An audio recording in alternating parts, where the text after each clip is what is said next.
Hello students, welcome back to my class.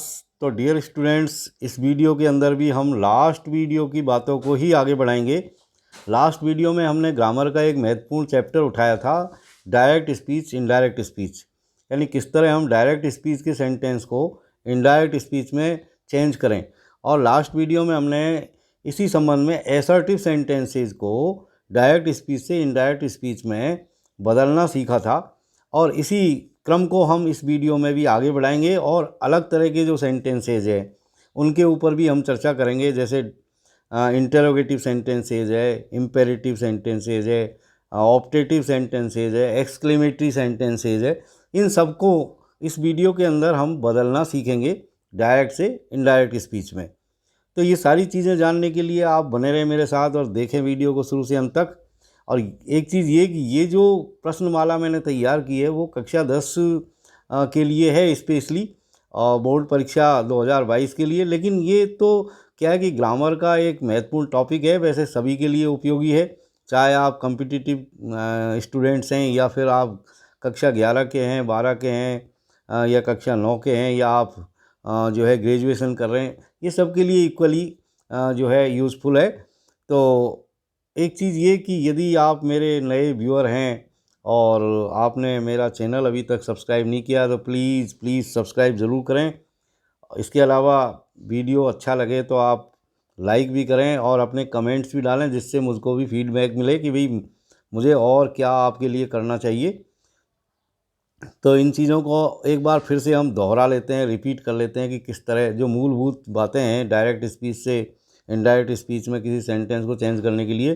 तो प्यारे बच्चों, होता क्या है कि डायरेक्ट स्पीच के अंदर जो सेंटेंस होता है वो दो भागों में बटा रहता है, एक इन्वर्टेड कॉमा के अंदर और एक इन्वर्टेड कॉमा के बाहर।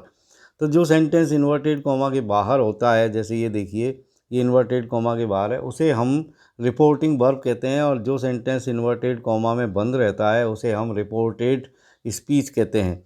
तो रिपोर्टिंग वर्ब और रिपोर्टेड स्पीच। इसके अलावा जो भी जब डायरेक्ट से इनडायरेक्ट में इन सेंटेंस को लाते हैं तो ये सारे कॉमे हट जाते हैं और दोनों सेंटेंसों के बीच में एक कनेक्टिव लग जाता है और इस तरह वो एक ही सेंटेंस बन जाता है। तो ये तो मूल बात हुई। अब जब डायरेक्ट से इनडायरेक्ट में किसी सेंटेंस को लाते हैं तो हम तीन तरह के चेंज करते हैं: टेंस संबंधी चेंज, प्रोनाउन संबंधी चेंज और एडवर्ब संबंधी चेंज। टेंस संबंधी चेंज सिर्फ उसी कंडीशन में होते हैं जब रिपोर्टिंग वर्ब का टेंस पास्ट टेंस हो, अदरवाइज नहीं होते। जहाँ तक सवाल है प्रोनाउन चेंज का, तो प्रोनाउन चेंज के लिए फर्स्ट पर्सन के जो प्रोनाउन हैं वो रिपोर्टिंग वर्ब के कर्ता के अनुसार चेंज हो जाते हैं। सेकंड पर्सन के जो प्रोनाउन होते हैं वो रिपोर्टिंग वर्ब के ऑब्जेक्ट के अकॉर्डिंग चेंज होते हैं। और थर्ड पर्सन के जो प्रोनाउन होते हैं वो चेंज नहीं होते। तो आइए इसको हम सॉल्व करते हैं। ये भी कुछ असर्टिव सेंटेंसेज है। ये देखिए आप, he said to me they do their work. तो यहाँ पर हम इसको चेंज करेंगे, तो जब भी सेड टू आएगा तो असर्टिव सेंटेंस में उसको हम टोल्ड कर देंगे और दोनों सेंटेंसों के बीच में दैट कनेक्टिव लगा देंगे। ये मूलभूत चीज़ है जो आपको याद रखनी है असर्टिव सेंटेंस के लिए, यानी साधारण वाक्यों के लिए। यानी ही टोल्ड मी दैट। अब यहाँ पर ये थर्ड पर्सन आया दे, तो ये अनचेंज रहेगा दे। और डू की सेकंड फॉर्म डिड हम यहाँ पर लिख देंगे। ये भी प्रोनाउन है, थर्ड पर्सन है, तो ऐसे कैसे ही देयर लिख दिया, आगे सेंटेंस को बढ़ा दिया। यानी ही told me that they did their work. सिर्फ टेंस चेंज हुआ है। ये देखिए next, Ram said you should work hard. तो सैड जब आएगा तो अकेला सैड होगा तो वो सैड ही रहता है इनडायरेक्ट स्पीच में। तो राम सैड दैट, कनेक्टिव लगा दिया हमने दैट। इन्वर्टेड कॉमास जो है वो सारे के सारे हटा दिए। अब यहाँ पर ये सेकंड पर्सन का प्रोनाउन है, तो ये किसके अनुसार चेंज होगा? ऑब्जेक्ट के अनुसार। अब आप देख रहे हैं राम सेड, यहाँ पर सिर्फ सब्जेक्ट ही है, ऑब्जेक्ट नहीं है। तो ऐसी कंडीशन में हम ऑब्जेक्ट अपने आप को ही मान सकते हैं, यानी राम सेड टू मी, इस तरह हम कह सकते हैं। या फिर राम सेड टू हर या राम सेड टू हिम, इस तरह, यानी थर्ड पर्सन का भी प्रोनाउन मान सकते हैं और फर्स्ट पर्सन का भी मान सकते हैं। अब फर्स्ट पर्सन का मान करके हम इसको लिखेंगे तो यू को हम मी के अनुसार चेंज कर देंगे और वो आई हो गया। ये आई हमने यहाँ पर लिख दिया। शुड का शुड ही रहा और वर्क हार्ड, यानी Ram said that I should work hard. और यदि हम इसको थर्ड पर्सन का यहाँ पर प्रोनाउन मान लें, मान लीजिए ऑब्जेक्ट, तो वो इस तरह चेंज हो जाएगा, जैसे राम सेड दैट यदि हमने यहाँ हर माना तो वो सी हो गया, सी शुड वर्क। अब देखिए next, my father said Mamata you have become lazy. Mamata ने कहा कि माई फादर सेड, मेरे पिता ने कहा कि ममता यू हैव बिकम लेजी, तुम लेजी हो गई हो। तो माई फादर टोल्ड ममता, ऐसी इस कंडीशन में जब ममता को संबोधित किया जाता है, कहने का मतलब जब यहाँ पर कोई नाउन आ रहा है रिपोर्टेड स्पीच में तो हम उसको रिपोर्टिंग वर्ब में ही शामिल कर लेते हैं। जैसे माई फादर टोल्ड ममता, ममता को इधर लिया है और फिर हमने कनेक्टिव लगा दिया दैट, यानी my father told Mamata that. अब ये जो यू प्रोनाउन है वो ममता के अकॉर्डिंग ही चेंज हो गया। तो ममता कौन है, लड़की है, तो वो सी हो गया यहाँ पर, हैव का हेड यहाँ पर हो गया और बिकम लेजी, यानी टेंस इसका चेंज हो गया है और प्रोनाउन भी यहाँ पर चेंज हो गए। My father told Mamata that she had become lazy. अब चूंकि आपने यदि पिछला वीडियो नहीं देखा हो तो इसको अच्छे से समझने के लिए मेरा पिछला वीडियो देख लें। एक बार फिर मैं और रिपीट कर देता हूँ कि टेंस कैसे चेंज होते हैं। देखिए बच्चों, जो भी चेंज होते हैं वो रिपोर्टेड स्पीच में ही होते हैं और रिपोर्टिंग वर्ब के अकॉर्डिंग होते हैं। यदि रिपोर्टिंग वर्ब का टेंस पास्ट टेंस है, मतलब मान लीजिए रिपोर्टिंग वर्ब में सेड या सेड टू आ रहा है तो ही टेंस होंगे, तो ही टेंस चेंज होंगे। अब कैसे चेंज होंगे वो आप इस तरह समझें कि प्रेजेंट सिंपल है तो वो पास्ट सिंपल बन जाएगा, मतलब इज एम आर जो है बाज वर्ब बन जाएंगे और क्रिया की पहली फॉर्म क्रिया की दूसरी फॉर्म बन जाएगी। यदि आपका टेंस प्रेजेंट कंटिन्यूस है तो वो पास्ट कंटिन्यूस हो जाएगा, मतलब इज एम आर का बाज वर्ब हो जाएगा। यदि प्रेजेंट परफेक्ट टेंस है तो वो पास्ट परफेक्ट टेंस में बदल जाएगा, यानी हैव जो है वो हेड में चेंज हो जाते हैं, जैसे यहाँ पर हैव का हेड हो गया। इसी तरह प्रेजेंट परफेक्ट कंटिन्यूस टेंस है तो वो पास्ट परफेक्ट कंटिन्यूस टेंस में चेंज हो जाएगा, यानी हैज़ बीन और हैड बीन, यानी has been have been had been में चेंज हो जाएंगे। और यदि पास्ट सिंपल टेंस है तो वो पास्ट परफेक्ट टेंस बन जाएगा, यानी यदि क्रिया की सेकंड फॉर्म है तो वो हैड और क्रिया की थर्ड फॉर्म में चेंज हो जाता है। और यदि आपका टेंस पास्ट कंटिन्यूस टेंस है तो वो पास्ट परफेक्ट कंटिन्यूस टेंस में बदल जाएगा, यानी जो बाज और क्रिया में आईएनजी आते हैं, बाज वर्ब क्रिया में आईएनजी आते हैं, वो हैड बीन और क्रिया में आईएनजी में चेंज हो जाते हैं। अब देखिए next, he said you see I will not tell you. इस तरह के यदि कोई सेंटेंस आते हैं तो हम इनको इस तरह चेंज करेंगे, ही टोल्ड मी, यहाँ पर यू सी को हमने मी के रूप में जो है लिया, you he said you see I will not tell you. उसने कहा कि देखो मैं जो है तुमको ये नहीं बताऊंगा या मैं तुमको ये बात नहीं बोलूँगा। तो इसको हमने यू सी को मी मान लिया यहाँ पर, यानी उसने मुझसे ही कहा, यू सी क्योंकि मैं ही बगल में खड़ा हूँ इसलिए उसने कहा कि ही टोल्ड मी और फिर कनेक्टिव लगा दिया दैट और विल का हमने यहाँ पर वुड कर दिया और आई फर्स्ट पर्सन का प्रोनाउन है, सब्जेक्ट ही के अनुसार चेंज हो गया इसलिए यहाँ पर ही बन गया है। तो ही वुड नॉट टेल, अब यू आया, यू सेकंड पर्सन का प्रोनाउन तो वो मी के अनुसार चेंज हुआ इसलिए यहाँ पर ये मी आ गया। He told me that he would not tell मी।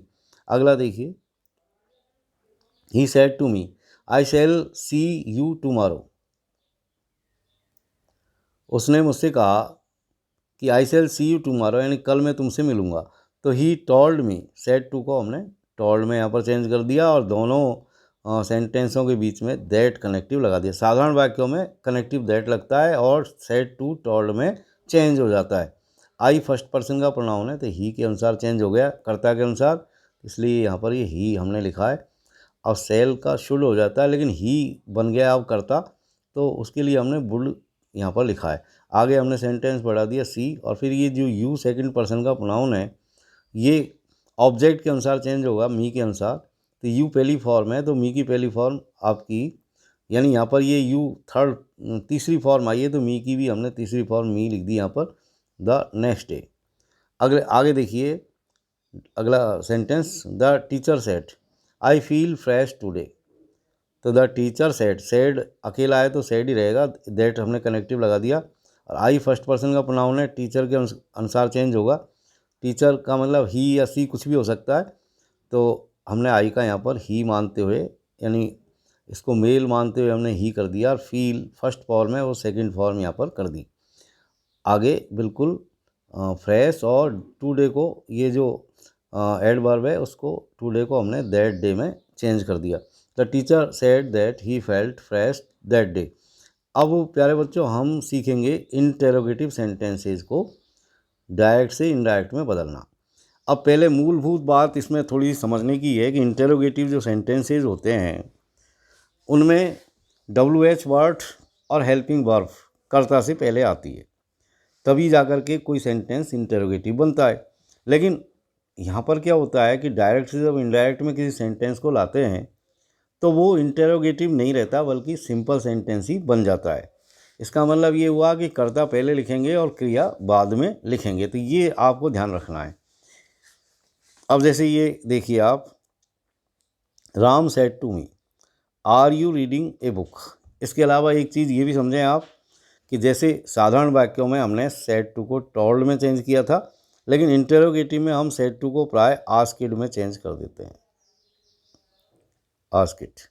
इसके अलावा कनेक्टिव जो है, यदि सेंटेंस आपका हेल्पिंग वर्ब से शुरू हो रहा है, जैसे ये आर से शुरू हो रहा है, तो ऐसी कंडीशन में हम जो कनेक्टिव है वो इफ़ या वेदर लगाते हैं। और यदि आपका सेंटेंस WH वर्ड से हो तो WH वर्ड ही कनेक्टिव बन जाता है। ये मूलभूत आप बात याद रखें इंटरोगेटिव सेंटेंस से संबंधित। यानी सेड टू को आस्क्ड में चेंज करना है, कनेक्टिव इफ़ या वेदर लगाना है यदि सेंटेंस हेल्पिंग वर्ब से शुरू हो रहा है, और यदि सेंटेंस WH वर्ड से शुरू हो रहा है तो WH वर्ड ही कनेक्टिव बन जाता है। जैसे ये देखिए आप, यहाँ पर हमने सेड टू आया, उसको आस्क्ड में चेंज कर दिया, यानी राम आस्क्ड मी। अब ये हेल्पिंग वर्ब से शुरू हो रहा है, इसलिए हमने इफ़ यहाँ पर कनेक्टिव लगा दिया। अब कर्ता को पहले लिखेंगे, जैसा कि मैंने आपको बताया। अब कर्ता कौन है? यू। यहाँ पर ये यू आ रहा है तो ये सेकंड पर्सन का प्रोनाउन है, तो रिपोर्टिंग वर्ब के ऑब्जेक्ट के अनुसार चेंज होगा, यानी मी के अनुसार चेंज होगा। यू पहली फॉर्म है तो मी की पहली फॉर्म आई हम लिखेंगे, और उसके बाद में ये जो आर आया है इसकी यानी इज एम आर जो होते हैं वो बाज वर्ब में चेंज हो जाते हैं, टेंस चेंज हो गया तो ये बाज हमने यहाँ पर लिख दिया। आगे सेंटेंस को बढ़ा दिया, रीडिंग ए बुक, यानी Ram asked me if I was reading a book. Next देखिए, I said to him can you tell me what the time is. अब यहाँ पर ये कैन से शुरू हो रहा है, मतलब हेल्पिंग वर्ब है, क्योंकि मॉडल्स भी हेल्पिंग वर्ब भी मानी जाती है। तो सेड टू है तो वो आस्क्ड में हमने यहाँ पर इसको चेंज कर दिया, और दोनों के बीच में कनेक्टिव इफ़ लगा दिया, तो आई आस्क्ड हिम इफ़। अब कर्ता पहले लिखेंगे, जैसा कि मैंने आपको बताया। तो यू सेकंड पर्सन का प्रोनाउन है तो हिम के अनुसार चेंज हुआ, ऑब्जेक्ट के अनुसार। अब हिम, यू पहली फॉर्म है तो हिम की पहली फॉर्म ही हमने यहाँ पर लिख दी, और कैन का कुड कर दिया। आगे इसको बढ़ा दिया हमने टेल, और फिर ये मी एक और ऑब्जेक्ट प्रोनाउन यहाँ पर आ गया, ये फर्स्ट पर्सन का प्रोनाउन है तो ये कर्ता के अनुसार चेंज होगा, यानी आई के अनुसार। तो मी का हमने यहाँ पर मी लिख दिया, क्योंकि मी तीसरी फॉर्म है तो आई की तीसरी फॉर्म मी आपकी होगी। और फिर आगे इसको बढ़ा दिया व्हाट द टाइम, तो व्हाट द टाइम इज जो क्रिया आई है इसको हमने बाद में यहाँ पर चेंज कर दिया। तो I asked him if he could tell me what the time was. अब देखिए next, she said to me do you know Mohan, यानी उसने मुझसे कहा कि क्या आप मोहन को जानते हो। तो यहाँ पर भी ये डू से शुरू हो रहा है, मतलब हेल्पिंग वर्ब भी है, WH वर्ड नहीं है तो इफ़ ही कनेक्टिव लगेगा, जैसे कि ये लगा रखा है। और सेड टू को हमने आस्क्ड में चेंज कर दिया, सी आस्क्ड मी इफ़। अब यू सेकंड पर्सन का प्रोनाउन है तो ऑब्जेक्ट मी के अनुसार चेंज हो गया। यू पहली फॉर्म है तो मी की पहली फॉर्म आई हमने यहाँ पर लिख दी, और ये जो आया है आपका नो क्रिया की पहली फॉर्म, वो सेकंड फॉर्म में हमने इसको चेंज कर दी, न्यू मोहन, यानी she asked me if I knew Mohan. अब देखिए next, father said to me, पिताजी ने मुझसे कहा डू यू नॉट ओबे मी, क्या तुम मेरी आज्ञा का पालन नहीं करते हो।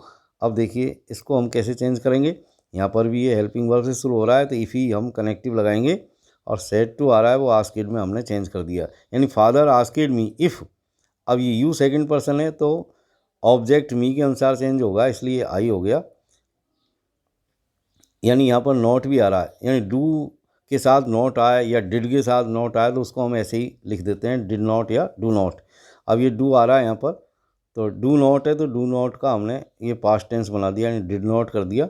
इफ़ आई डिड नॉट ओबे, और ये जो मी है फर्स्ट पर्सन का प्रोनाउन, तो ये कर्ता के अनुसार चेंज होगा, यानी फादर के अनुसार। तो फादर व्यक्ति है तो यानी मेल है, तो हमने हिम यहाँ पर लिख दिया, क्योंकि मी यहाँ पर आई की तीसरी फॉर्म है तो ही की भी तीसरी फॉर्म हिम यहाँ पर लिखेंगे। यानी father asked me if I did not obey him. Next देखिए, I asked Ram do you know English. मैंने राम से पूछा कि क्या आप अंग्रेजी जानते हो। राम सेड यस, यानी सेंटेंस और आगे बढ़ गया है यहाँ पर। राम ने कहा कि हाँ। अब ऐसे जो सेंटेंस आएंगे उनको कैसे हम सॉल्व करेंगे, तो ये देखिए आप, राम आई आस्केड राम, तो आई आस्केड राम, और चूंकि हेल्पिंग वर्ब से तो इफ़ कनेक्टिव हमने लगा दिया। यू नो इंग्लिश, यहाँ पर ये सेकंड पर्सन का प्रोनाउन है तो राम के अनुसार चेंज हो गया, तो ये ही बन गया। क्रिया की पहली फॉर्म है वो सेकंड फॉर्म होगी इंग्लिश। अब ये जो अगला सेंटेंस और आया है, राम सेड यस, तो राम सेड यस को हमने इस तरह चेंज किया, यानी राम रिप्लाइड दैट यस जब आएगा तो ही डिड, यानी पास्ट टेंस में हम इसको जो है टैग के अनुसार लिखेंगे, राम रिप्लाइड ही डिड। अब देखिए एक और एग्जांपल इसी तरह का, आई सेड टू रवि, मैंने रवि से कहा are you going to Jaipur, और रवि सेड नो, यानी यहाँ पर जो आंसर था वो यस में था और यहाँ पर जो आंसर है वो नो में। तो ऐसी कंडीशन में कैसे इसको हल करेंगे, सेम वैसे ही आप चलिए, सेड टू को आस्केड में चेंज किया, I asked Ravi, helping verb are है इसलिए हमने इफ़ कनेक्टिव लगा दिया और आगे हल इसको कर दिया। यू सेकंड पर्सन का प्रोनाउन है, रवि के अकॉर्डिंग चेंज हो गया तो ये ही हो गया। तो आर यहाँ पर हेल्पिंग वर्ब आ रही है तो ये हमने वाज में चेंज कर दी, यानी I asked Ravi if he was, आगे बढ़ा दिया going to Jaipur, going to Jaipur. अब ये जो है रवि सेड, तो इसको आगे फिर बढ़ा दिया हमने कि Ravi replied that he was not, यानी इसको नेगेटिव में आया तो नेगेटिव में ही इसका आंसर हम दे देंगे। अब देखिए अगला sentence, I said to her who are you, ये हु वाले हैं सेंटेंस। अब ये हु जो आया है डब्ल्यू एच वर्ड है तो डब्ल्यू एच वर्ड ही यहाँ पर कनेक्टिव बन जाएगा, जैसे कि ये बन गया है। तो I said to her, said to है तो आस्किड में चेंज हो गया, यानी I asked her who are you. अब ये जो यू है आपका, इसी को हम पहले लिखेंगे क्योंकि क्रिया को हमको बाद में ले जानी है। तो यू सेकंड पर्सन का प्रोनाउन है तो हर के अनुसार चेंज हो गया ये। यू यहाँ पर पहली फॉर्म है तो हर की पहली फॉर्म यानी सी हम लिखेंगे, तो सी और इज एम आर को बाज बर में हमने चेंज कर दिया। तो I asked her who she was. Next देखिए, he said to me where do you live, उसने मुझसे कहा कि आप कहाँ रहते हैं। ही आस्केड मी, और वेयर ही कनेक्टिव यहाँ पर बन गया, और यू जो आपका सेकंड पर्सन का प्रोनाउन है वो मी के अनुसार यानी ऑब्जेक्ट के अनुसार चेंज हुआ। यू पहली फॉर्म है, मी की पहली फॉर्म आई आपने लिख दी, और लिव क्रिया की पहली फॉर्म को सेकंड फॉर्म में हमने चेंज कर दी। तो he asked me where I lived. अब देखिए next, he said to me why did you come to me, तुम मेरे पास क्यों आए, उसने मुझसे कहा कि तुम मेरे पास क्यों आए। तो ही सेड टू है आस्क्ड में चेंज हो गया, तो ही आस्क्ड मी, और वाई डब्ल्यू एच वर्ड से प्रारंभ हो रहा है तो डब्ल्यू एच वर्ड ही कनेक्टिव बन गया। अब ये जो यू है इसी को पहले लिखेंगे क्योंकि इंटरोगेटिव सेंटेंस के अंदर डब्ल्यू एच वर्ड और हेल्पिंग वर्ब कर्ता से पहले आती है, लेकिन जब इनडायरेक्ट में जाते हैं तो कर्ता पहले और क्रिया बाद में हो जाती है। तो कर्ता पहले लिखेंगे यानी यू को पहले लिखेंगे। यू सेकंड पर्सन का प्रोनाउन है तो मी के अनुसार ये चेंज हो गया। यू पहली फॉर्म है, मी की पहली फॉर्म आई। अब यहाँ पर आया है डिड शब्द से आप समझें कि ये पास्ट सिंपल टेंस है, तो किस में चेंज होने वाला है, पास्ट परफेक्ट टेंस में, यानी हैड क्रिया की थर्ड फॉर्म आएगी जो हमने यहाँ पर लगा दी हैड कम, क्योंकि कम की थर्ड फॉर्म कम ही होती है, टू हिम। और यहाँ पर जो मी आया है वो हमने हिम में चेंज कर दिया क्योंकि मी फर्स्ट पर्सन का प्रोनाउन है तो इसको हम कर्ता ही के अनुसार चेंज करेंगे। तो मी तीसरी फॉर्म है तो ही की भी तीसरी फॉर्म हम यहाँ पर लगा देंगे, यानी ऑब्जेक्टिव फॉर्म है ये, तो ही को हमने हिम लिख दिया। अब देखिए आगे, he said to me will you eat lunch with me, तो सेड टू मी आया तो आस्केड हमने कर दिया। तो he asked me, will say शुरू हो रहा है, हेल्पिंग वर्ब है तो इफ़ कनेक्टिव लगा दिया। अब यू सेकंड पर्सन का प्रोनाउन है, मी के अनुसार चेंज होगा तो ये आई हो गया। और फिर हमने अब विल का वुड होना चाहिए लेकिन हमने यहाँ पर शुड कर दिया क्योंकि आई के साथ हम शुड करेंगे। और आगे बात जो है सेंटेंस को बढ़ा दिया, ईट लंच विद। और ये जो मी आया है वो फर्स्ट पर्सन का प्रोनाउन है, इसको हम कर्ता ही के अनुसार चेंज करेंगे। और ही के अनुसार चेंज किया तो मी तीसरी फॉर्म है तो ही की भी तीसरी फॉर्म यानी हिम हमने यहाँ पर लिख दी। अब देखिए next, she said to me whose pen is this. उसने मुझसे कहा कि ये किसका पेन है। तो she asked me, she asked, said to को आस्केड में हुज, तो हुज ही यहाँ पर आ गया। पेन, इट वाज या दैट वाज, दोनों में से कोई भी हम यहाँ पर लिख देंगे। इसका वाज हो गया। अब देखिए आगे, तो आगे ये इम्पेरेटिव सेंटेंसेस हैं और मुझे लगता है कि वीडियो काफ़ी लंबा हो गया है तो इम्पेरेटिव सेंटेंसेस को हम अगले वीडियो में जो है हम चर्चा करेंगे इम्पेरेटिव सेंटेंसेस के बारे में। तो dear students, that's for all, see you again in next video. Till then keep watching my videos, have a nice time, thank you very much for watching.